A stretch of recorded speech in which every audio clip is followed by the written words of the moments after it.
నమస్కారం న్యూస్ విషయానికి స్వాగతం। ఈ రోజు వార్తల్లోని ముఖ్యాంశాలు।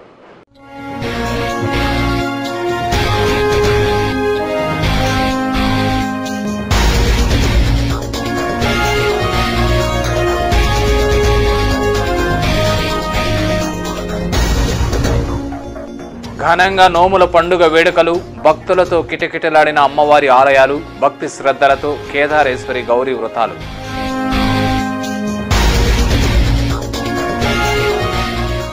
సోనియా, చంద్రబాబులు విభజన ద్రోహులు, ప్రజలే వారి మట్టి బుర్రలను బద్దలు కొట్టే సమయం ఆసన్నమైంది। తిరుపతి శాసనసభ్యులు భూమన ధ్వజం, సమైక్య దీక్షను కొనసాగించిన కార్యకర్తలు।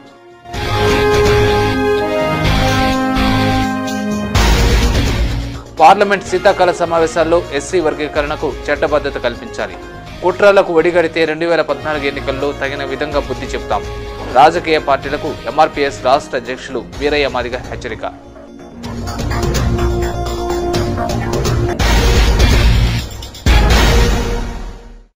వార్తల్లోని వివరాలు। చిత్తూరు పట్టణంలోని పొన్నియమ్మ ఆలయంలో ముత్తైదువులు ఆదివారం గౌరీదేవి వ్రతాన్ని ఆచరించి నోములు నోచారు। అనంతరం అమ్మవారిని దర్శించుకున్నారు। సారే, అరిసెలు, పువ్వులు, పండ్లు తీసుకొచ్చి కర్పూర హారతులు అమ్మవారికి సమర్పించి మొక్కులు తెచ్చుకున్నారు। ఈ సందర్భంగా పొన్నియమ్మ ఆలయం మహిళలతో నిండిపోయింది। కాగా దీపావళి పర్వదినాన్ని పురస్కరించుకుని ఆదివారం చిత్తూరు పట్టణంలోని దుకాణాలన్నీ ప్రజలతో కళకళలాడాయి। నరక చతుర్దశి అనంతరం రెండవ రోజు దీపావళి జరుపుకుంటారు। ప్రజలు సుఖశాంతులతో ఉండాలని, సర్వ శుభాలు కలగాలని కోరుతూ గౌరీదేవి వ్రతాన్ని ఆచరించి ముత్తైదువులకు, పుట్టింటి ఆడుపడుచులకు వ్రతం ఆచరించి నోములు నోచిన కంకణాలను అందజేస్తారు। ఈ సందర్భంగా కొనుగోలు చేసేందుకు వచ్చిన ప్రజలతో షాపులన్నీ కళకళలాడాయి। పట్టణంలో ఎక్కడ చూసినా జన సందోహంతో నిండిపోయింది। స్వీట్ స్టాళ్లు, పూల దుకాణాలు, పండ్లు తదితర వ్యాపారులు దీపావళి సందర్భంగా అధికంగా ధరలకు విక్రయించారు। ఇదిలా ఉండగా దీపావళికి తోడు ఆదివారం అమావాస్య కావడంతో అంగళ్లు, దుకాణాలకు పూజలు నిర్వహించారు। దసరా అనంతరం అమావాస్య ఆదివారం దీపావళి పర్వదినం అయినందున వ్యాపారులు కూష్మాండ బలితో పూజలు చేశారు। దీపావళి పర్వదినాన్ని పురస్కరించుకుని కూరగాయలు, పండ్ల ధరలు ఆకాశాన్నంటాయి। ఇటీవల కురిసిన వర్షాలకు పంటలు తుడిచిపెట్టుకుపోవడం, వరదలు ముంచెత్తడంతో కూరగాయల రైతులు కూడా పంటలు దెబ్బతిని నష్టపోయారు। సరఫరా తక్కువ కావడంతో ధరలు పెరిగాయి। గత నెల రోజులుగా కూరగాయల ధరలు ఆకాశాన్నంటాయి। పండుగ సందర్భంగా మార్కెట్లో ధరలు రెండింతలు పెరిగాయి। విధిలేని పరిస్థితుల్లో ప్రజలు కూరగాయలు కొనుగోలు చేశారు। ఆనందోత్సాహం వెల్లి విరిసే దీపావళి పర్వదినంలో ఈ ఏడాది ఆ శోభే కనిపించలేదు। టపాకాయల మోతతో ప్రతిధ్వనించే తిరుపతి అందుకు భిన్నంగా కనిపించింది। నగర ప్రజలు కూడా ఈ పండుగను జరుపుకున్నామనిపించారు। నరకాసురుని సత్యభామ వధించడంతో లోకాలకు శాంతి చేకూరింది। ఆ సంతోషాన్ని దీపావళిగా జరుపుకుంటున్నాం। అయితే పర్వదినాల శోభ నానాటికి తగ్గిపోతోంది। గత ఏడాది జరిగిన పర్వదినానికి ఈ ఏడు జరిగిన పండుగకు ఎంతో వ్యత్యాసం ఉంది। కాలక్రమేణా మానవుడి జీవన శైలిలో వస్తున్న మార్పే ఇందుకు కారణం। అయితే సమైక్యాంధ్ర ఉద్యమం, అకాల వర్షాలు ఈ పర్వదినానికి సంకటంగా మారాయి। ఉద్యమంతో 2 నెలల పాటు జనజీవనం రాకపోకలు స్తంభించాయి। వర్షాలు భారీగా కురుస్తుండటంతో పంటలు పూర్తిగా దెబ్బతిన్నాయి। ఫలితంగా ఇటు నిత్యావసరాలు, అటు టపాకాయల ధరలు ఆకాశాన్నంటాయి। దీంతో ప్రజలు ఈ దీపావళిని వేడుకగా జరుపుకోలేదని చెప్పాలి। సమైక్యాంధ్ర కోసం సమ్మెబాట పట్టిన ఉద్యోగులకు వేతనాలు సకాలంలో అందకపోవడంతో అడకెత్తల్లో పోకచెక్కలా తయారైంది వారి పరిస్థితి।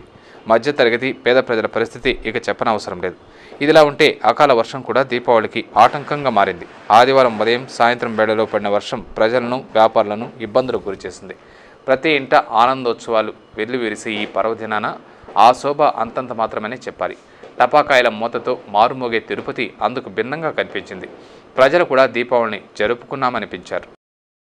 3000 అన్నారు, మళ్ళీ 1500 చెప్పినారు, మళ్ళీ 1000 రూపాయలు తక్కువ కానే కాదనుకున్నారు। మళ్ళీ మేము ఇప్పుడు 1500 పెట్టుకున్నాము। పోయిన సంవత్సరం ఈ సంవత్సరం రేట్లు ఎక్కువ, డబుల్ అయిపోయింది ఏమన్నా బాగా ఫుల్ బ్యాగ్ కానీ వచ్చాయా? ఏం లేదు, అంతా 5000 రూపాయలు కొన్నా కూడా బ్యాగ్ ఫుల్ రావడం। వ్యాపారం ముందులా లేదు, ఇప్పుడు వ్యాపారం చాలా డల్గా ఉంది। ఇక్కడ స్టాక్ అంతా అసలు అవడం లేదు, చాలా నష్టం అవుతుంది। ఎట్లా ఇప్పుడు జాగ్రత్తగా ఉన్నది, మళ్ళీ అంగిళ్ళు మాత్రం ఉన్నాయి కానీ జనాలు ఎవరు రావడం లేదు। సమైక్యాంధ్ర ఉద్యమం వల్ల ఇప్పుడు వ్యాపారం దెబ్బతిందంటే అవును, దానివల్ల ఎవరి దగ్గర జనాలు లేదు, జీతాలు ప్రభుత్వం డబ్బులు సరిగా ఎవరి దగ్గర రాలేదు, జీతాలు డబ్బులు ఎవరు ఖర్చు పెట్టలేకపోతున్నారు। వ్యాపారం కూడా అంతగా లేదు, సరుకులు తెచ్చి అట్లే పెట్టుకుంటున్నాము, సరిగా అమ్మడం లేదు, దాని నష్టం అవుతుంది। తుమ్మలగుంటలో దీపావళి పండుగను ఘనంగా నిర్వహించారు। సుమారు 25 అడుగుల ఎత్తుగల నరకాసురుడి బొమ్మను టపాకాయలతో పేల్చి వేడుకగా పండుగను జరుపుకున్నారు। దీపావళి పర్వదినాన్ని పురస్కరించుకుని ఆదివారం తుమ్మలగుంటలో వైఎస్ఆర్ కాంగ్రెస్ పార్టీ నాయకులు చివిరెడ్డి భాస్కర్ రెడ్డి ఆధ్వర్యంలో పండుగను ఘనంగా జరుపుకున్నారు. మిరమెట్లు గొలిపే తారాచువ్వలను నింగికి పంపుతూ సంతోషంగా దీపావళిని జరుపుకున్నారు. రంగురంగుల తారాచువ్వలు పిల్లల కేరింతల మధ్య పండుగను సంబరంగా జరుపుకున్నారు. సుమారు 25 అడుగుల ఎత్తుగల అతిపెద్ద నరకాసురుడి బొమ్మకు టపాకాయలు కట్టి నిప్పు పెట్టారు. ఈ వేడుకను తిలకించడానికి స్థానికులు, చుట్టుపక్కల గ్రామాల ప్రజలు పెద్ద సంఖ్యలో తరలివచ్చి తిలకించారు.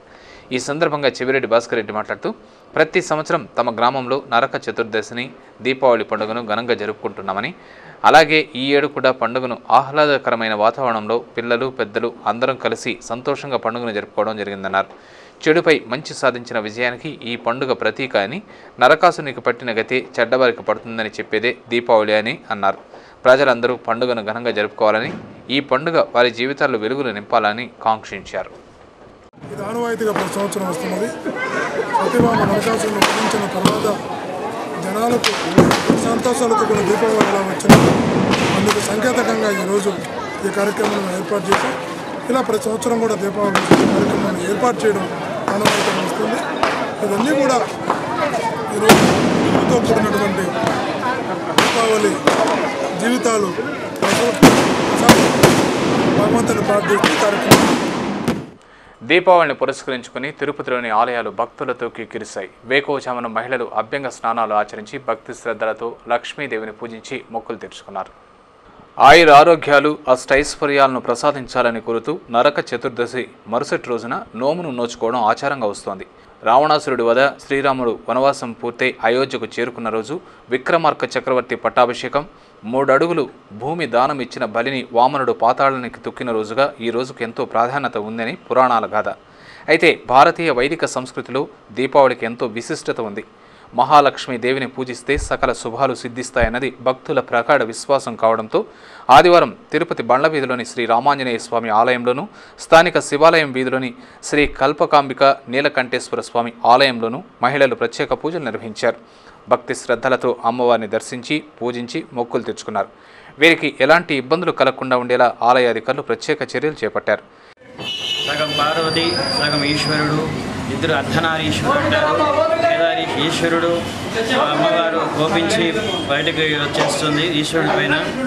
భృంగిరెడ్డి అనే ఋషి స్వామివారిని ప్రదక్షిణ చేసేటప్పుడు అమ్మవారు కోపించగా నా యొక్క ప్రదక్షిణము నేను మిమ్మల్ని వదిలి నన్ను మాత్రం ఎందుకు ప్రదక్షిణ చేస్తానన్నప్పుడు పార్వతీదేవి మీద నీకు ఋషుడు వాళ్ళతోనే నీకు ఇదిగా ఉంటుంది, ఋషుడు వాళ్ళు ఉంటారు కాబట్టి నాకు ప్రదక్షిణం చేశారు, నీకేం ప్రయోజనం లేదని ఈశ్వరుడు చెప్తాడు. అప్పుడు పార్వతి కోపించి కైలాసం వదిలి కిందికి వచ్చేస్తుంది. కిందికి రావడంతో భృంగిరెడ్డి అనే ఋషి ఉంటే ఆ ఋషి ఆయన చేతికి తీసుకుని ఆమెని రమ్మని చెప్పి తీసుకుని ఆ ఋషి కావాల్సిన అంటే ఆమెకు కావాల్సిన ఈశ్వరంబకు కేదారీశ్వర వ్రతంబను ఆచరించమని ఆ పార్వతీదేవి చెప్తాడు. ఆ పార్వతీదేవి ఆ విధంగా ఆ కేదారీశ్వరి వ్రతం చేస్తుంది. చేసిన తర్వాత ఆ పార్వతీదేవి శివుడు దేవగణములతో వచ్చి శివుడు శరీరంలో అర్ధభాగం పార్వతికి ఇవ్వగా ఆ స్వామి అదే లోకానుగ్రహం కొరకు ఈ విధంగా చెప్తుందనమాట. ఎవరైతే ఈ వ్రతమును బాగా చేస్తారో వారికి ఆయురారోగ్య ఐశ్వర్యములను, ధనధాన్య వృద్ధులను, మా సౌభాగ్యాలు కలిగిస్తుందని అమ్మవారు వరమిస్తుందన్నమాట. ఈ విధంగా పార్వతీదేవి శ్రీ పంపడం జరుగుతుంది. ఈ సందర్భంగా ఆలయ ధర్మకర్త పులుగోరు ప్రభాకర్ రెడ్డి మాట్లాడుతూ, మహాలక్ష్మి దేవిని పూజిస్తే సుభిక్షంగా ఉంటామనే సంకల్పంతో మహిళలు ప్రత్యేక పూజలు నిర్వహించి మొక్కులు తీర్చుకోవడం జరిగిందన్నారు. 100 సంవత్సరాలుగా తమ దేవాలయంలో మహిళలు సామూహికంగా నోమును నోచుకోవడం ఆనవాయితీగా వస్తోందన్నారు. దీపావళి రోజున జ్యోతిని వెలిగించి అమ్మవారిని ప్రార్థిస్తే సౌభాగ్యంగా ఉంటామన్నది భక్తుల విశ్వాసమని చెప్పారు. ఈ పూజా కార్యక్రమాల్లో దక్షిణమూర్తి, చంద్రశేఖర్ రెడ్డి, శ్రీనివాసరెడ్డి, సుబ్బారావు, మహేష్, జానారెడ్డి తదితరులు పాల్గొన్నారు. హిందూ సాంప్రదాయ పద్ధతి ప్రకారం ప్రతి ఒక్క స్త్రీ ఈ యొక్క దీపావళి పండుగను అతి వైభవంగా జరుపుకుంటారు. ముఖ్యంగా నరకాసురుడు అనే రాక్షసుడిని సంహరించి ప్రజలు సుఖ సంతోషాలతో ఉండాలని చెప్పేసి ఈరోజు నోముల పండుగ ఏర్పాటు చేసుకుంటారు ప్రతి ఒక్క స్త్రీ. మా బండ్ల వీధిలో గత 100 సంవత్సరాల యొక్క దేవాలయములు ప్రతి నిత్యం ప్రతి నెల ఏదో ఒక కార్యక్రమం నిర్విరామంగా జరుగుతూ ఉంటుంది. ఎక్కడెక్కడి నుంచో వచ్చి స్త్రీలు ఇక్కడ ఈ గౌరీ రథము చేసుకుంటూ ఆనవాయితీగా ఉంది. సాయంత్రం 6:30 వరకు ఈ యొక్క భజన మందిరంలో ఈ యొక్క గౌరీ రథం కార్యక్రమం జరుపుతూ ఉంటారు. ప్రతి ఒక్కరు కూడా ఇచ్చేసి గౌరీ రథాన్ని ఆశీర్లు పొందవలసిందిగా దేవందరూ కోరు. స్థానిక భైరవపేటలోని శ్రీ భక్త ఆంజనేయ స్వామి దేవాలయంలో దీపావళి పండుగ సందర్భంగా సాంప్రదాయబద్ధంగా శాస్త్రోక్తంగా కేదారేశ్వరి గౌరీ వ్రతాన్ని నిర్వహించారు. పార్వతీ పరమేశ్వరులకు ప్రత్యేక పూజలు నిర్వహించి అనంతరం మహిళలచే సామూహికంగా భక్తి శ్రద్ధలతో నోములు నోయించారు. ఆలయ ప్రధాన అర్చకుల పర్యవేక్షణలో నిర్వహించిన కేదారేశ్వరి వ్రతంలో వందలాది మంది మహిళలు పాల్గొని నోములు నోచుకుని వ్రత ఫలాన్ని పొందారు. అంతకుముందు ఆలయ అర్చకులు వ్రతం యొక్క విశిష్టత, వ్రతం ఆచరించడం వల్ల సిద్ధించే ఫలాలను భక్తులకు సవివరంగా వివరించారు. ఈ ఉత్సవంలో ఆలయ ధర్మకర్తల మండలి సభ్యులు, సిబ్బంది, భక్తులు పాల్గొన్నారు. అధికార ప్రధాన ప్రతిపక్ష పార్టీల నాయకులు రాజీనామాల డ్రామాలాడుతూ రాష్ట్ర విభజనకు సహకరిస్తున్నారని తిరుపతి శాసనసభ్యులు భూమన కరుణాకర్ రెడ్డి ఆరోపించారు. విభజన నిర్ణయాన్ని వ్యతిరేకిస్తూ రాష్ట్ర సమైక్యత కోసం వైఎస్ఆర్ కాంగ్రెస్ పార్టీ నాయకులు, కార్యకర్తలు చేపట్టిన రిలే దీక్షలు నిరవధికంగా కొనసాగుతున్నాయి. పండగలు వచ్చినా, పబ్బాలు వచ్చినా వర్షాన్ని సైతం లెక్క చేయకుండా సమైక్యాంధ్ర సాధన కోసం పట్టు వదలని విక్రమార్కుల్లా పోరాడుతున్నారు. కేంద్ర ప్రభుత్వానికి కనువిప్పు కలిగించే విధంగా రోజుకో నిరసన దీక్షను చేపడుతూ ఉద్యమాన్ని ముందుకు నడిపిస్తున్నారు. ఆదివారం నాటికి వీరి దీక్షలు 96వ రోజుకు చేరుకున్నాయి. దీపావళి పర్వదినాన కూడా వినూత్న కార్యక్రమాన్ని చేపట్టి నిరసన తెలిపారు. ఇందులో భాగంగా సోనియా గాంధీ, చంద్రబాబు పేర్లను మట్టి కుండలపై రాసి వాటిని ఆ పార్టీ కార్యకర్తల తలలపై ఉంచారు. మొట్టికాయలు వేశారు. అనంతరం వాటిని బద్దలు కొట్టి నిరసన వ్యక్తం చేశారు. విభజన ద్రోహులైన సోనియా, చంద్రబాబులకు బుర్ర లేదంటూ రాష్ట్రాన్ని సమైక్యంగా ఉంచకపోతే వారి బుర్రలను ప్రజలు కూడా ఇలాగే బద్దలు కొడతారని హెచ్చరించారు. ఈ సందర్భంగా ఎమ్మెల్యే కరుణాకర్ రెడ్డి మాట్లాడుతూ తమ రాజకీయ స్వార్థం కోసం కాంగ్రెస్ ప్రజాప్రతినిధులు, ప్రధాన ప్రతిపక్ష పార్టీ నాయకులు ఉద్యమాన్ని నీరుగార్చే విధంగా వ్యవహరిస్తున్నారంటూ దుయ్యబట్టారు. ఒక్క వైఎస్ఆర్ కాంగ్రెస్ పార్టీ మాత్రమే రాష్ట్ర సమైక్యత కోసం పాటుపడుతోందని తెలిపారు. సోనియా, చంద్రబాబులు విభజన ద్రోహులని, వీరికి ప్రజలే గుణపాఠం చెబుతారని హెచ్చరించారు.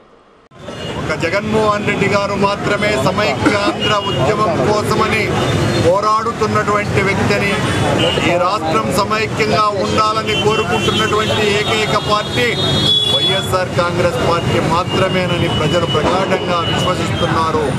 వాళ్ళ విశ్వాసానికి అనుగుణంగానే వైఎస్ఆర్ కాంగ్రెస్ పార్టీ ఎన్ని కష్ట నష్టాలకు ఓర్చైనా కూడా విభజనకు వ్యతిరేకంగా అందరూ అస్త్ర సన్యాసాలు చేసేసిన, రాజీ డ్రామాలు ఆడినటువంటి వేవార్సులు ఈరోజు పూర్తిగా ఉద్యమాన్ని అణచివేసే కార్యక్రమాలు చేసి మాట మాత్రం కూడా వాళ్ళు ఉద్యమాలలో పాలు పంచుకోకపోయినా వైఎస్ఆర్ కాంగ్రెస్ పార్టీ మాత్రం పెద్ద ఎత్తున ఉద్యమం చేస్తూనే ఉంటుంది. అనంతరం ఆ పార్టీ నాయకులు ఎస్కే బాబు మాట్లాడుతూ సమైక్యాంధ్ర ఉద్యమంతో నగరంలోని ప్రజలు సమస్యలతో సతమతం అవుతున్నారని, వాటిని తెలుసుకుని పరిష్కరించేందుకు ఎమ్మెల్యే కరుణాకర్ రెడ్డి ఈ నెల 7వ తేదీ నుంచి వార్డు బాట చేపట్టనున్నట్లు చెప్పారు. అలాగే సమైక్యాంధ్ర ఉద్యమంలో ప్రజలను భాగస్వామ్యం చేసి సమైక్య ఉద్యమాన్ని తీవ్రతరం చేయనున్నట్లు పేర్కొన్నారు. సమైక్యాంధ్రను సాధించేంత వరకు తమ పార్టీ విశ్రమించబోదన్నారు. ఈ రిలే దీక్షల్లో ఆ పార్టీ నాయకులు పాలగిరి ప్రతాప్ రెడ్డి, చెంచు యాదవ్, కట్టా జయరాం యాదవ్, మహిళా నాయకురాలు పాల్గొన్నారు. ఏ పార్టీలు ఆపినా, ఏ ప్రజా సంఘాలు, ఉద్యోగ సంఘాలు ఆపినా కరుణాకర్ రెడ్డి గారి ఆధ్వర్యంలో నగరంలో సమైక్యాంధ్ర ఉద్యమాన్ని ముందుకు తీసుకుపోతామని తెలియజేసుకుంటూ, అదేవిధంగా ఈ సమైక్యాంధ్ర ఉద్యమం పేరుతో అధికారులు ప్రజా సమస్యల్ని ఎక్కడికక్కడ వదిలివేయడం జరిగింది. కరుణాకర్ రెడ్డి గారి ఆధ్వర్యంలో సమైక్యాంధ్ర ఉద్యమంతో పాటు ప్రజా సమస్యల పట్ల ప్రజా ఉద్యమం పేరుతో ప్రజా సమస్యలు పరిష్కరించడానికి నిర్లక్ష్యంగా వ్యవహరిస్తున్న అధికారుల మెడలు వంచి 7వ తారీఖు నుండి వైఎస్ఆర్ కాంగ్రెస్ పార్టీ ప్రజా ఉద్యమం పేరుతో వార్డు బాటలో పర్యటిస్తుందని, 7వ తారీఖు నుండి కరుణాకర్ రెడ్డి గారు ప్రతి వార్డుని పర్యటించి సమస్యలను అధికారుల దృష్టికి తీసుకొని పోయి అక్కడికక్కడ సమస్యలు పరిష్కరిస్తారని కూడా తెలియజేసుకుంటారు. పార్లమెంటు శీతాకాల సమావేశాల్లో ఎస్సీ వర్గీకరణకు చట్టబద్ధత కల్పించాలని మాదిగ రిజర్వేషన్ పోరాట సమితి రాష్ట్ర అధ్యక్షులు వీరయ్య మాదిగ డిమాండ్ చేశారు.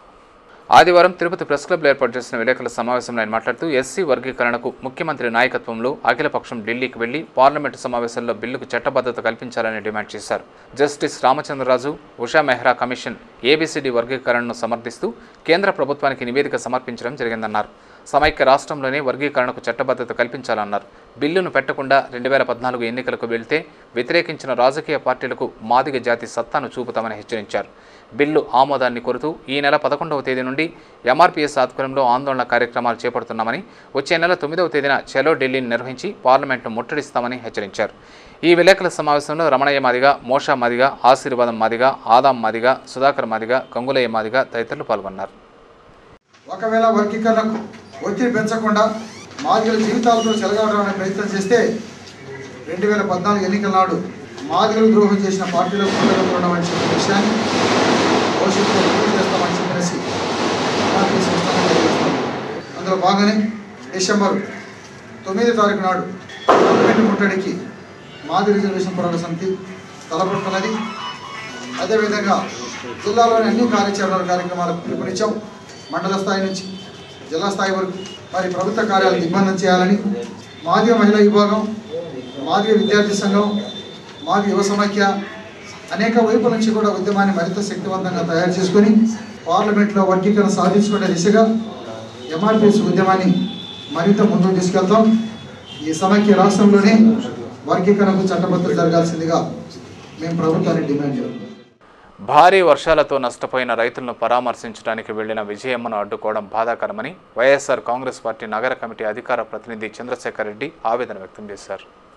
ఆదివారం తిరుపతి ప్రెస్ క్లబ్లో ఏర్పాటు చేసిన విలేకరుల సమావేశంలో ఆయన మాట్లాడుతూ నల్గొండ జిల్లాలో భారీ వర్షాలకు నష్టపోయిన రైతులను పరామర్శించడానికి వెళ్లిన విజయమ్మను కాంగ్రెస్ మంత్రులు జానారెడ్డి, ఉత్తమ్ కుమార్ అడ్డుకోవాలని చెప్పడం వారి నీచ రాజకీయాలకు నిదర్శనమని మండిపడ్డారు. తెలంగాణ ప్రజలను రెచ్చగొట్టి ఆమె పర్యటనను అడ్డుకోవడం దారుణమన్నారు. దివంగత నేత రాజశేఖర రెడ్డి ప్రాంతాలకు అతీతంగా సంక్షేమ పథకాలను ప్రవేశపెట్టి సర్వతోముఖాభివృద్ధి చేసినటువంటి మహానేత సతీమణిని అడ్డుకోవడం సరైంది కాదన్నారు. తెలంగాణ ప్రజలు వైఎస్ఆర్ కాంగ్రెస్ పార్టీని ఆదరిస్తుంటే కాంగ్రెస్, టీడీపీ కుమ్మక్కై అడ్డుకోవడం అప్రజాస్వామికమని ధ్వజమెత్తారు. తెలంగాణలో టీడీపీ అధినేతను అడుగు పెట్టనివ్వమని చెప్పిన కాంగ్రెస్ నాయకులు ఆ తర్వాత చంద్రబాబుకు ఎర్ర తివాచి పరిచి స్వాగతం పలికారని, వారి కుమ్మక్కు రాజకీయాలకు ఇదే నిదర్శనమని ఆగ్రహం వ్యక్తం చేశారు.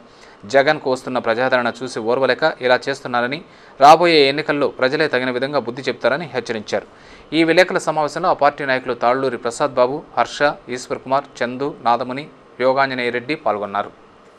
తెలుగుదేశం అధ్యక్షుడు నారా చంద్రబాబు నాయుడు గారు నేను ఓదార్స్తాను వస్తే అతను రెడ్ కార్పెట్ పరిచి మీరు రండి, ఇక్కడికి రండి, మీరు ఓదార్చండి అని చెప్పారు. ఇదే నిదర్శనం. తెలుగుదేశం పార్టీ కాంగ్రెస్ పార్టీ కుమ్మక్కయిందని చెప్పి మీరు చెప్పడానికి ఇదే నిదర్శనం. నేను వైఎస్ఆర్ కాంగ్రెస్ పార్టీ తరఫున ప్రశ్నిస్తున్నాను. చంద్రబాబు నాయుడు గారు తెలంగాణకు అనుకూలంగా లెటర్ ఇచ్చాడు, విడగొట్టడానికి ఇచ్చాడు అని చెప్తారు. ఇప్పటికైనా సీమాంధ్ర ప్రజలారా మీరందరూ కూడా పరిణామాలను చూడండి. వైఎస్ఆర్ కాంగ్రెస్ పార్టీ సమైక్యాంధ్ర కోసం సమైక్య శంఖారావాన్ని హైదరాబాదులో లక్షల మందితో విజయం చేకూర్చి తెలంగాణలో ఉన్న ప్రజలందరూ కూడా వైఎస్ఆర్ కాంగ్రెస్ పార్టీకి మద్దతు తెలుపుతుంటే తెలుగుదేశం కాంగ్రెస్ పార్టీలు కుమ్మక్కయ్యి సమైక్య రాష్ట్రాన్ని సమైక్యంగా ఉంచకుండా తెలంగాణను సపరేట్ చేయాలని చెప్పేసి వీళ్ళు చెప్తున్నారు. ఎస్వి యూనివర్సిటీ తెలుగు అధ్యయన శాఖలో దీపావళి వేడుకలను ఘనంగా నిర్వహించారు. దీపావళి పర్వదినం సందర్భంగా ఆదివారం స్థానిక శ్రీ వెంకటేశ్వర విశ్వవిద్యాలయం తెలుగు అధ్యయన శాఖలో ఆ విభాగం విద్యార్థులు, పరిశోధక విద్యార్థులు దీపావళి వేడుకలను ఘనంగా నిర్వహించారు. ఆ శాఖ ఆవరణలో తీపి వంటకాలు వండి తులసి మొక్క ముందు నైవేద్యంగా ఉంచి పూజించారు. కాగా ఎస్వియు చరిత్రలో దీపావళి పర్వదిన సంబరాలను జరుపుకోవడం ఇదే ప్రథమమని తెలుగు శాఖాధిపతి ఆచార్య పేట శ్రీనివాసరెడ్డి తెలిపారు. బీసీ సంక్షేమ సంఘం రాష్ట్ర అధికార ప్రతినిధిగా జల్లి మధుసూదన్ను నియమించినట్లు రాష్ట్ర కమిటీ ఓ ప్రకటనలో తెలిపింది. బడుగు బలహీన వర్గాల అభ్యున్నతి కోసం విశేషంగా కృషి చేసిన జల్లి మధుసూదన్ నాయకత్వ అవసరాలను గుర్తించి ఆయన్ని బీసీ సంక్షేమ సంఘం రాష్ట్ర అధికార ప్రతినిధిగా నియమించడం జరిగిందని పేర్కొన్నారు.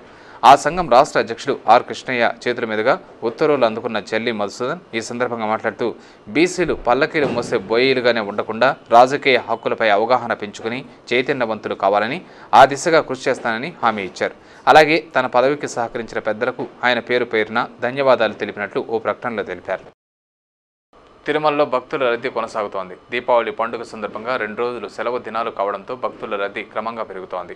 ఆదివారం సాయంత్రానికి సుమారు 38,000 మంది భక్తులు శ్రీవారిని దర్శించుకోగా ఇంకా 44 కంపార్ట్మెంట్లలో భక్తులు దర్శనం కోసం వేచి ఉన్నారు. సర్వదర్శనం భక్తులు 31 కంపార్ట్మెంట్లలో వేచి ఉండగా వీరికి 16 గంటలు, దివ్యారామం దర్శనం భక్తులు 13 కంపార్ట్మెంట్లలో వేచి ఉండగా వీరికి 7 గంటల సమయం పడుతోందని అధికారులు తెలిపారు. అద్దె గదులు, సేవా టికెట్ల విషయానికి వస్తే ఉచిత గదులు 7, 50 రూపాయల గదులు 33, 100 రూపాయల గదులు 16, 500 రూపాయల గదులు 4, 600 రూపాయల గదులు 3 ఖాళీగా ఉన్నాయి. వసంతోత్సవం టికెట్లు 108, సహస్ర దీపాలంకరణ సేవా టికెట్లు 241 అందుబాటులో ఉన్నాయి. ఈ సేవా టికెట్లను సోమవారం ఉదయం విజయ బ్యాంకులో పొందవచ్చునని టీటీడీ అధికారులు తెలిపారు. Gold jewellery and silver merchants association సమాచారం మేరకు తిరుపతి బులియన్ మార్కెట్లో బంగారం, వెండి ధరలు ఇలా ఉన్నాయి. 24 క్యారెట్ల అపరంజి బంగారం 10 గ్రాముల ధర 30,295 రూపాయలు. 22 క్యారెట్ల నగల బంగారం 1 గ్రాము ధర 2,861 రూపాయలు. వెండి 1 కిలో ధర 48,560 రూపాయలు. వెండి 1 గ్రామ్ రీటైల్ ధర 52 రూపాయలుగా ఉంటుంది. వార్తలు ముగించే ముందు ముఖ్యాంశాలు మరోసారి.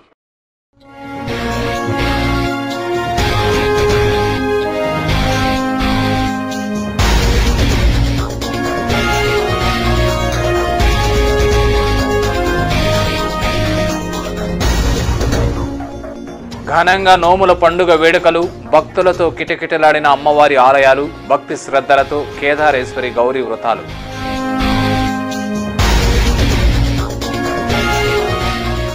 సోనియా, చంద్రబాబులు విభజన ద్రోహులు, ప్రజలే వారి మట్టి బుర్రలను బద్దలు కొట్టే సమయం ఆసన్నమైంది.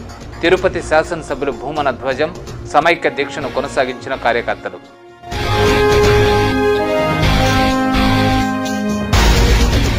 పార్లమెంట్ శీతాకాల సమావేశాల్లో ఎస్సీ వర్గీకరణకు చట్టబద్ధత కల్పించాలి. కుట్రలకు ఒడిగడితే 2014 ఎన్నికల్లో తగిన విధంగా బుద్ధి చెప్తాం. రాజకీయ పార్టీలకు ఎంఆర్పీఎస్ రాష్ట్ర అధ్యక్షులు వీరయ్య మాదిగ హెచ్చరిక.